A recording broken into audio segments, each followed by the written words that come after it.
Kaya nga, sooner or later, pare, kailangan mo nang mamili kay Ivy at saka kay Laura. Tingnan mo. Nagtatampo sa'yo si Ivy. Hindi mo kasi mapagbigyan yung hiling niya. Kaya mo. Once alam ko na yung desisyon ko, sasabihin ko na agad. At pasay, katatahimik namin lahat. Alfred! Alfred! Alfred, may tama ka! Huwag akong tulong. Si Ivy!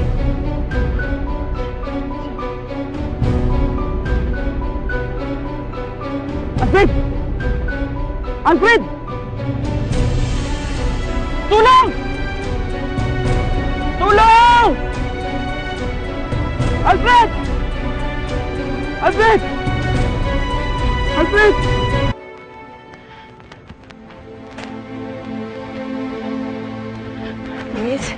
Miss, andyan ba si Nelson sa loob? I mean, si Alfred Benitez? Yes, ma'am. He's still in critical condition. Nire-revive po siya sa loob. I need to see him. Ma'am, pasensya po. Bawal po kayo sa loob. I need to see him. Sorry, ma'am.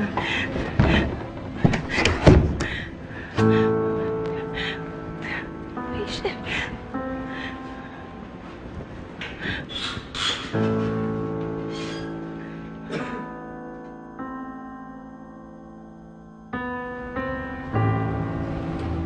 Sir, wala po ba talaga kayong nakita sa lugar? Bago mawala ng malay si Alfred, may tinuturo ko siyang babae. Tapos binanggit niya yung pangalan ni Ivy. Pero ang bilis yung nawala nung babae, ang bilis nakatakas. Sino po itong Ivy na to? Siya, dati yung siyang girlfriend ni Alfred. Pero matagal na ho yun. Pero ang alam ko po, meron pa silang communication. Huwag niyo sanang mamasamain ang tanong namin. Pero sa tingin niyo po ba, may motibo yung si Ivy sa Sir Alfred niya? Hindi ko alam eh. Siya lang po siguro tanongin niyo.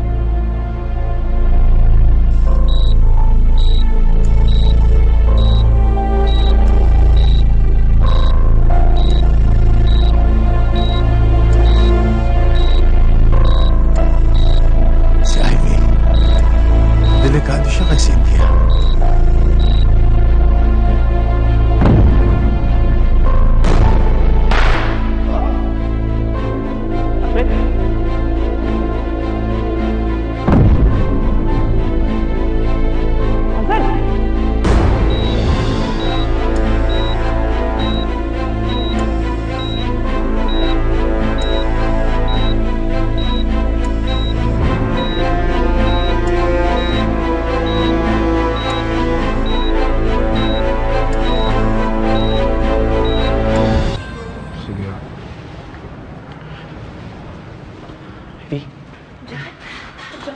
How did this happen? Huh? Ang bilis ng pangyayari. Nakarinig lang kami ng malakas na putok. The next thing I knew, nakabulagta na si Alfred. Duguan. Nakakapagtaka nga eh. Bakit? After niya mabaril, binanggit niya yung pangalan mo. What do you mean? Eh, di kaya kasi gusto niya akong makita. Ako pa rin na iniisip niya. Rachel, natatakot ako. Baka kung ano mangyari sa daddy mo. Ang tagal kong panahon na hinintay na makasama siya. Hindi ko kakayanin yung ganitong masaktan na paulit-ulit. Hindi ko kaya siya mawala, Rachel. Tama na. Huwag ka mag-alala. Gagaling din si Daddy. He's in good hands. I'm sure mabubuhay siya. Magiging pamilya pa tayo ulit.